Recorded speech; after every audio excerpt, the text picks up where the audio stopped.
번째 발제로 노동정책과 사회교리라는 주제로 부산교 노동사무위원회 위원장이신 이경훈 신부님의 발제를 듣도록 하겠습니다. 신부님을 박수로.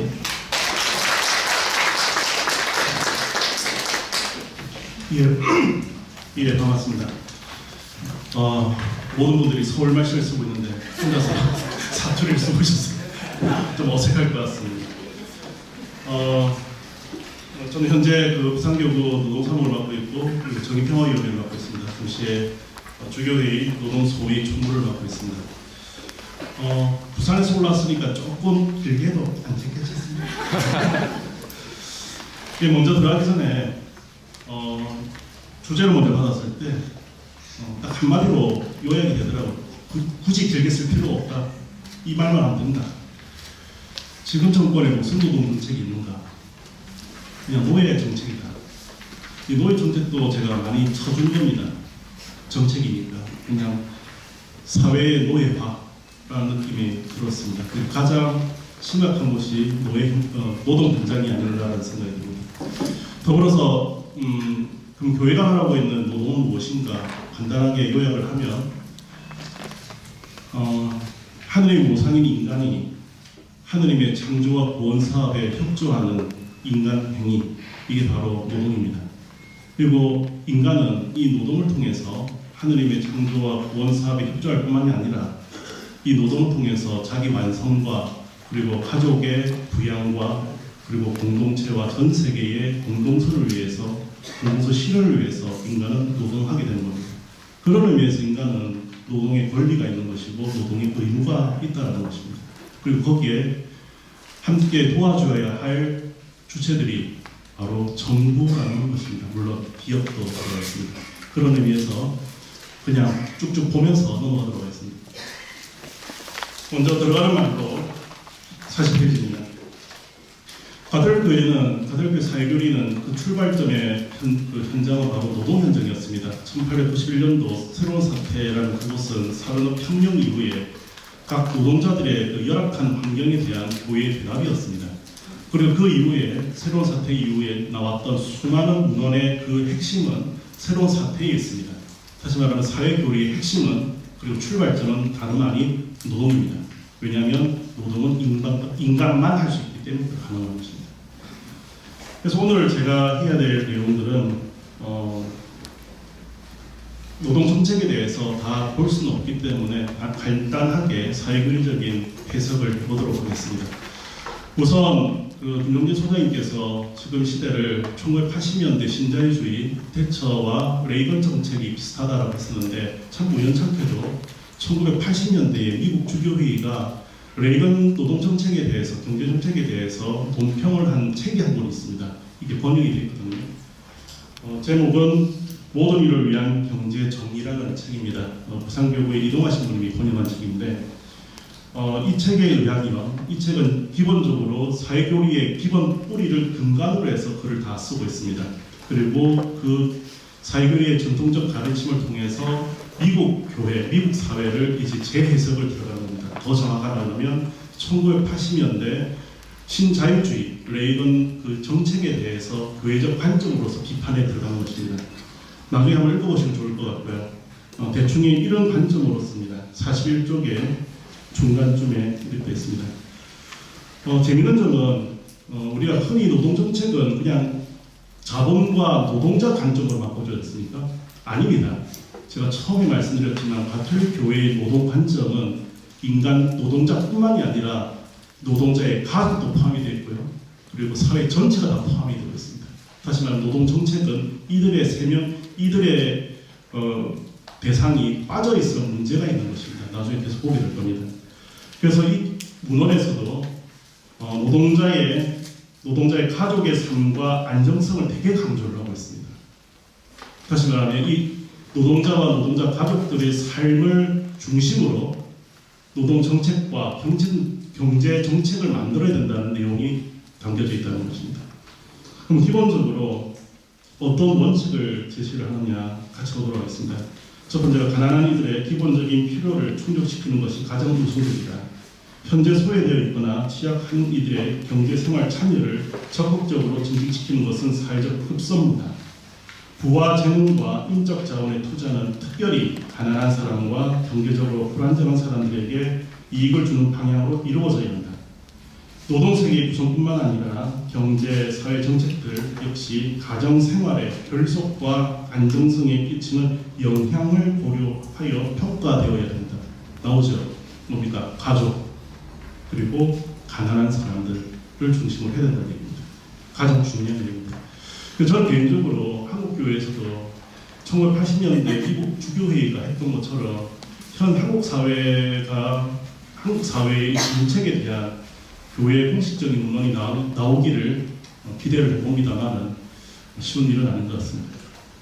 그러면 먼저 하나씩 들어보도록 하겠습니다. 제일 먼저 노동시간입니다. 부제로서 제가 생존이 아닌 돌봄이라고 썼는데, 노동시간은 모든 노동운동의 출발점이었습니다.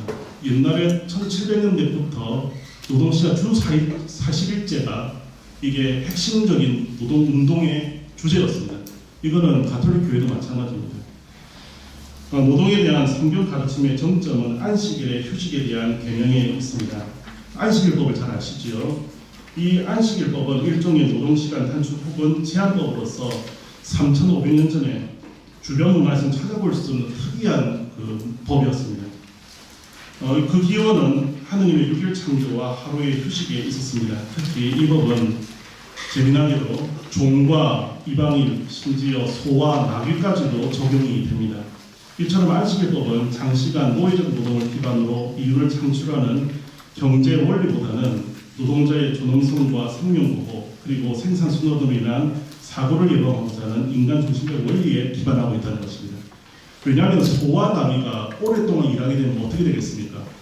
죽거나 다리를 치겠죠. 그걸 통해서 옆에 있는 사람들이 다칠 수도 있다는 얘기입니다. 이 소와 나귀를 다른 것이 아니라 지금의 현재 생산 수단이라고 생각해 보십시오. 기계를 제대로 수리하지 않고 방치해 놓으면 사고가 나지 않습니다. 한편 이 법은 사회적 합의에 의한 것이 아니라는 얘기입니다. 하느님의 명령이라는 얘기죠. 다시 말하면 쉼을 통한 노동시간 제한은 법과 제도로 한 것이 아니라는 얘기입니다. 그것을 뛰어넘는 인간 본성과 권리에 속한다는 것입니다. 그래서 법적으로 뭐 더 일을 시키자 말자 이거는 사실은 기본적으로 틀렸다는 겁니다. 사회 교리적으로 말입니다. 노동자의 존엄성과 건강 그리고 가족의 행복을 위한 정기적인 휴식과 장기간 휴가의 권리와 같은 교회의 주장 바로 이러한 신학적 성찰에서 나왔다는 것입니다. 그리고 인간은 생존을 위한 노동을 하는 존재가 아닙니다. 인간의 노동은 하느님의 창조와 구원 활동에 참여하며 인간은 노동을 통해 전인적인 자기 완성과 모든 인간 구원 즉 공동체 실현에 참여할 사명이 있습니다. 따라서 노동시간은 일상생활 중 가장 적은 부분이 되어야 됩니다. 지금처럼 10시간 일하면 어떻게 합니까? 인간은 더 많은 시간을 나와 나 그리고 우리의 행복을 위해 상호 돌봄을 위해 그 시간을 활용해야 됩니다. 가정, 문화, 사회, 종교 생활을 영위하기 위해 충분한 여유 그리고 행복을 목적으로 하는 적절한 노동시간이 우리 사회에 정착되어야 합니다. 그리고 인간은 자연을 위해서 노동을 합니다. 노동자는 노동하는 인간이지만 그렇다고 비인격체로서의 착취받는 기가 되어서도 안 됩니다. 노동의 결과물인 만몬의 노예가 되어서도 안 됩니다. 노동시간과 그 외의 노동 조건의 절대적인 기준은 자본의 이윤 창출이 아니라 인간 존엄성에 두어야 합니다. 아무리 합법적인 과정으로 만들어진 법과 제도를 할지라도 노동자와 그 가족의 존엄성과 생명보호를 위한 지속적이고 발전적인 목표를 전제로 만들어져 실천이 되어야 됩니다. 그렇지 않다면 그 법과 제도는 유지되어야 될 것이 아니라 개선되고 철폐되어야 될 법과 제도라는 것입니다. 인간은 노동과 휴식을 통하여 하느님을 닮아야 하는 존재이기 때문입니다. 두 번째는 임금과 사회복지제도입니다. 자본주의 소유 개념을 어떻게 보면 개인 자유의 절대화입니다. 그리고 그 제도화의 하나의 상징이 사유재산권입니다. 그런데 교회는 사유재산권에서 인정을 합니다. 그런데 그 절대성에 대해서 인정한 적은 한 번도 없습니다. 왜냐하면 모든 재화의 주인은 하느님이시기 때문에 그렇습니다. 단지 인간은 공동선을 위한 위임권만 하느님께 받은 겁니다. 그래서 사유재생권은 재화의 보편적 목적의 원칙에 종속되며 다른 사람들의 노동이나 발전에 저해되는 이유가 되어서는 안 됩니다. 그래서 사유재산권이 공동선 실현에 방해가 된다 하면 사유재산권은 어느 정도 견제될 수 있다는 이야기입니다. 그래서 교회는 재화의 보편적 목적이라는 원칙에 따라서 소득 재분배와 임금에 대한 정의를 내립니다. 그런데 자본주의 안에서의 임금은 어떤 성격일까? 저는 이렇게 생각합니다. 시혜적 성격이 있다고 생각합니다. 사용자가 자신의 목 일부분을 노동자에게 주는 배품이라는 성격이 저는 있다고 생각합니다. 그런데 교회는 생산의 결과물을 공동 협력의 결과이며 따라서 자본과 노동의 협력으로 얻어진 것을 어느 한쪽이 독점할 수 없다라고 이야기를 합니다. 왜일까요? 모든 것은 하느님 것이기 때문에 하느님의 것을 노동과 자본이 함께 만들어가는 거예요. 그래서 그것을 누군가가 독점할 수가 없다는 이야기입니다. 모든 생산물이 그래서 교환 정의로 분배되는 것은 한계가 있습니다. 왜냐하면 시장 경제에서는 두 계약자가 동일한 정보와 동일한 경제적 능력이 있다면 이 둘 사이는 균등한 게 되겠지만 그런데 노동 계약을 체결할 때는 대부분 이런 균형이 이루어지지 않습니다. 고용주는 대부분 더 나은 정보를 지니고 있으며 경제적으로도 월등한 처지에 있기 때문에 그렇습니다. 우리가 지금 하고 있는 근로계약이 아주 평등한 계약입니까? 아니지요. 자본 우선이죠. 왜요? 자본이 못 주겠다고 문 닫아버리면 되깁니다. 그렇다는 겁니다. 그래서 교환 정의는 한계가 있다는 얘기입니다. 이런 식의 분배는 소득 분배를 심화시킬 수 있습니다. 그래서 소득 불평등은 교환 정의를 당연히 지켜야 되고 이를 넘어서 분배 정의와 사회 정의 더 나아가서 베네딕트 16세 교황이 표현해야 한다면 무상승의 원리까지 나아가야 된다는 것입니다. 거저 받았으니 거저 주는 개념까지 넘어가야 된다는 것입니다. 또한 교회는 최저임금을 그렇게 지향하지 않습니다. 오히려 최저임금을 자본의 최대 이윤 추구를 위한 방법으로 의심하고 있습니다. 그리고 최저임금이라는 뜻이 뭡니까? 한 명의 노동자가 살아갈 수 있는 생존 임금 아니겠습니까? 요즘에 가족 식사가 사라졌을까요? 다 최저임금을 받으니까 지 먹을 것 지가 찾아 나가야 되지 않습니까? 반인격적 임금입니다. 둘째, 최저임금의 기본급과 초과 근로의 수당을 중심으로 구성된 임금체제는 결국 어떻게 되겠습니까? 일 많이 해야지 돈을 버는 거니까 장시간 노동으로 결론이 날 수밖에 없다는 겁니다. 이런 상황에서 업종별, 국적별 최저임금 차등화 움직임은 반인격적이고 반공동체적 노동정책이라 할 수 있습니다. 마지막 세 번째, 몇 해 전에 나경원 의원이 이런 표현을 썼습니다. 노동자유계약법, 회사와 개인 노동자가 합의를 보면 인정해주자 임금을 그런 표현을 썼죠. 그런데 교회는 이렇게 얘기합니다. 이런 자유합의 계약에 의한 임금 결정은 상대적인 약자인 노동자에게 임금 덤핑의 위험이 있다는 것입니다. 또한 이 시도는 임금 협상에서 중요한 역할을 하는 노동조합을 와해시킬 수 있다는 것입니다. 그리고 파편화된 개별 노동자와 거대 자본 간의 불평등 계약 관계로 이어지면서 노동과 자본뿐만이 아니라 노동자 간의 극심한 갈등과 소득 불평등을 가져올 수 있다는 얘기입니다. 자, 그렇다면 교회는 어떤 임금을 이야기하는가? 각자의 임무와 생산성은 물론 노동 조건과 공동선을 고려하여 본인과 그 가족의 물질적, 사회적, 문화적, 정신적 생활을 풍요할 수 있게 영위할 수 있도록 제공되어야 하고 가장 식구 중에 한 명만의 노동만으로도 품위 있는 생활과 가정 유지를 위한 저축 등을 통한 재산과 형성에도 충분한 임금이어야 한다고 합니다. 이거는 교회가 이른바 적정 임금 혹은 가족 임금 등으로 부르는 공동체 임금이 되어야 된다는 이야기입니다. 다시 말하면 4인 가족이라면 한 명의 남편이 나가서 일을 해서 4명이 4인 가족이 집도 살 수 있고 밥도 먹을 수 있고 저축도 할 수 있는 돈이 되어야 된다는 얘기입니다. 그런데 이것이 사실은 불가능하죠. 그래서 이 가족임금을 채우기 위한 방법은 무엇일까? 바로 가족보조금이라는 표현도 씁니다. 그리고 부양가족을 위한 다양한 수단들, 가사노동 수단 등등 가족이 살 수 있도록, 가족이 살아갈 수 있도록 그런 수단들을 만들어야 된다는 이야기입니다. 이게 44쪽입니다. 그래서 출산과 육아에 관한 보호 등의 사회적 형태도 강화해야 된다는 얘기입니다. 그 다음에 정당한 권리인 노동 3권과 사각지대 노동자의 노동성입니다. 알고 계시겠지만 노란봉투법이 거부권을 당연히 당했죠. 이거는 다 알고 있었을 것입니다. 교회는 노동자의 기본권 보호뿐만 아니라 공동성과 사회 정의를 위한 투쟁의 도구로서의 노동조합의 역할을 강조합니다. 노동 권리를 수호하기 위한 최종 수단으로서의 파업과 작업 중지의 정당성도 인정합니다. 그리고 정당한 권리인 파업에 참여했다는 이유로 개인적인 처벌을 주어서는 결코 안 된다고 이야기합니다. 그러나 우리 사회는 노동자의 정당한 권리 행사를 부정적으로 바라보는 경우가 많습니다. 그런데 교황님의 이 말씀이 의미가 있습니다.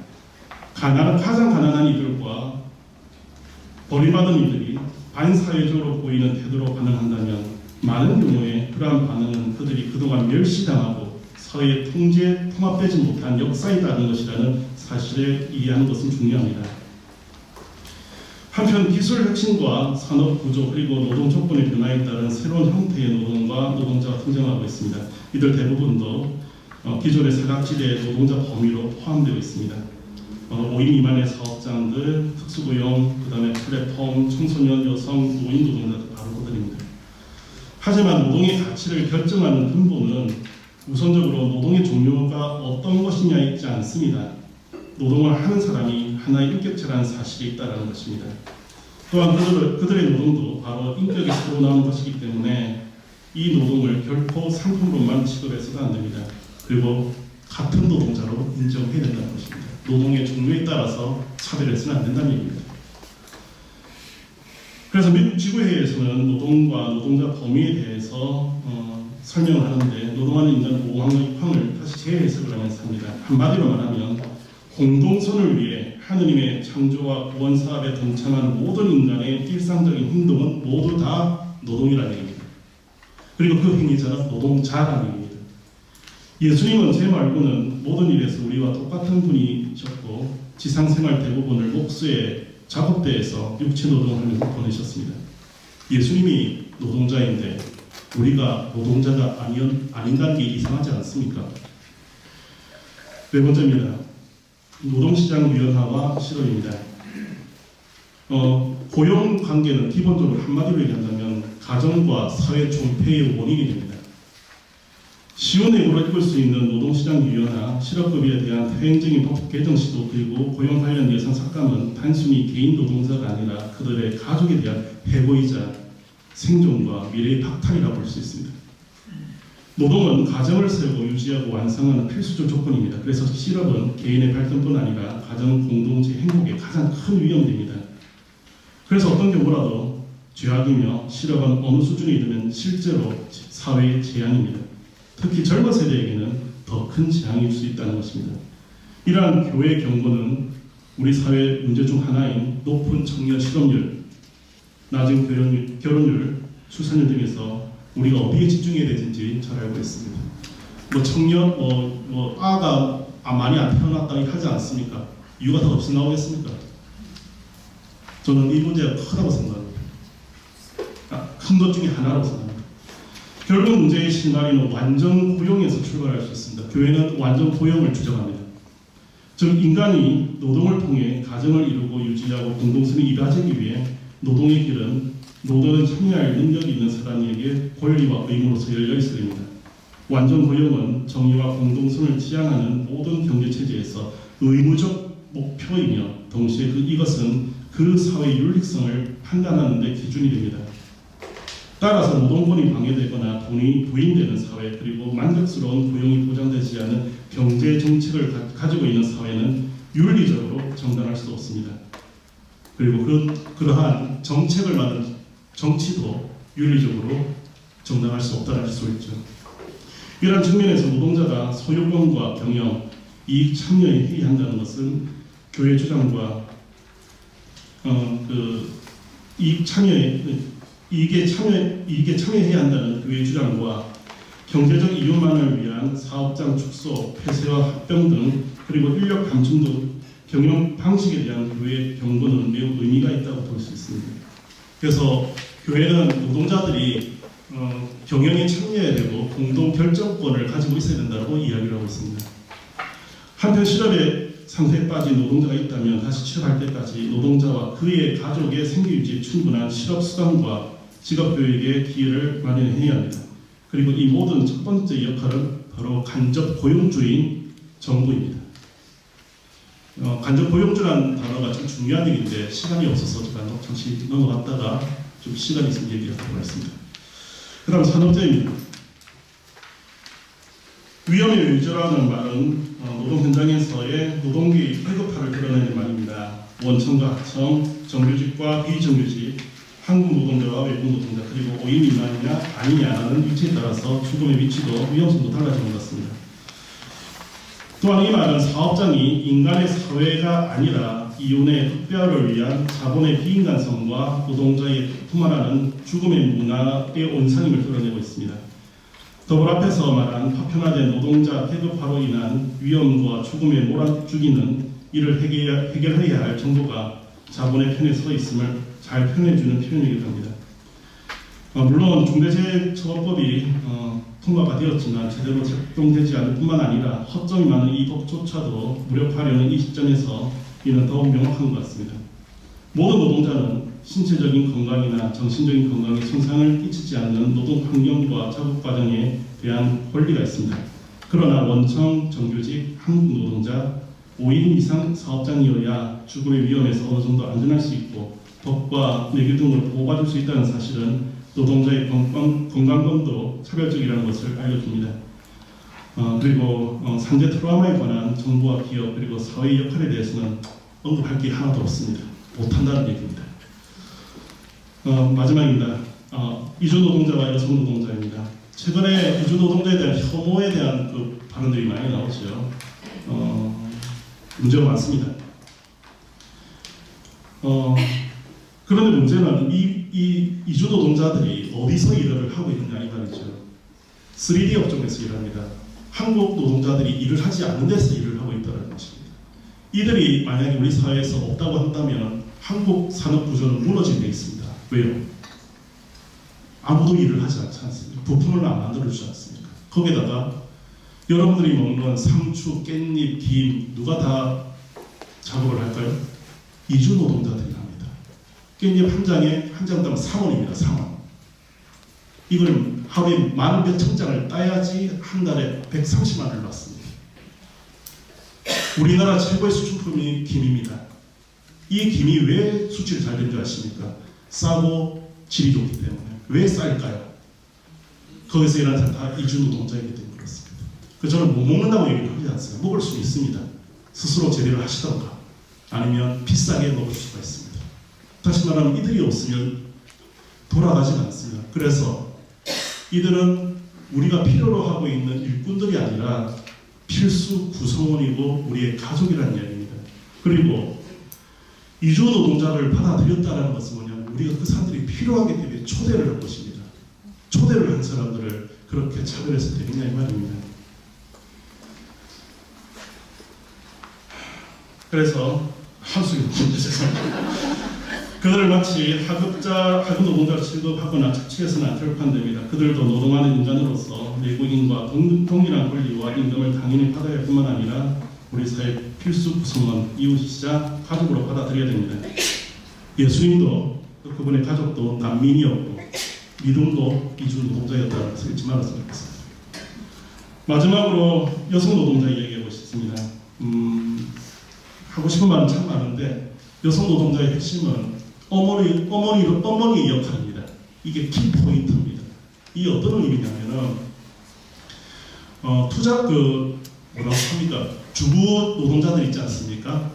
그럼 이들에게 가장 중요한 건 뭐냐면 어머니의 역할이라는 겁니다. 그럼 어머니 역할이 뭐냐면 만약에 가정을 가지고 있는 그 여성 노동자가 있다 한다면 그들이 육아를 충분히 할 수 있도록 출산과 그런 관련된 것들을 다 보장한 가운데에서 여성 노동자로서 권리를 인정해주라는 얘기입니다. 다시 말하면 두 가지입니다. 여성 노동자는 노동자로서 남성 노동자와 동일한 권리 보장. 두 번째는 어머니로서의 역할을 할 수 있는 보장입니다. 이게 핵심적 포인트입니다. 나중에 읽어보시면 대략적으로 아실 수 있을 것 같습니다. 그 다음에 언론을 통한 정부의 노동 혐오화입니다. 정부 등등에서 가짜 뉴스를 조성하고 있죠. 소장님께서 말씀하신 것처럼 현 정부의 언론을 통한 이데올로기적 통제는 매우 치밀하게 이루어지고 있습니다. 그러나 정부는 인간의 정당한 권리와 존엄성을 보호해야 할 언론의 도덕적 의무와 올바른 정보를 제공받아야 할 시민의 권리를 보호하고 옹호하고 보호해야 할 의무가 있습니다.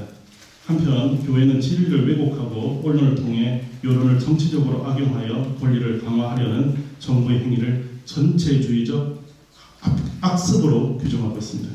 현 정부는 어떤 모습일까요? 마치겠습니다. 가톨릭 교회에서 마침을 읽어야죠. 죄송합니다. 시간 지났다고. 가톨릭 교회는 공동 실현을 위한 정부 역할을 강조하고 있습니다.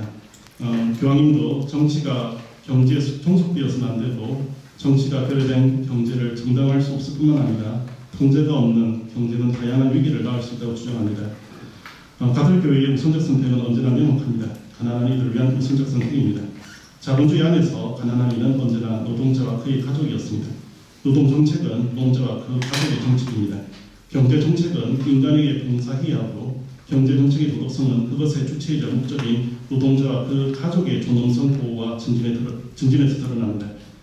그리고 노동과 경제 정책의 도덕성은 곧 정치의 도덕성입니다.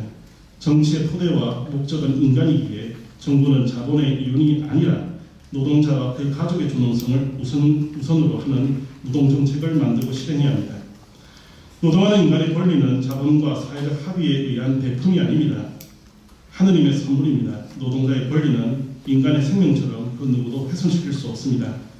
혹시 그러한 도전이 있다면 그것은 하느님을 향한 도전이고 하느님은 모든 것의 주인이기 때문입니다. 감사합니다.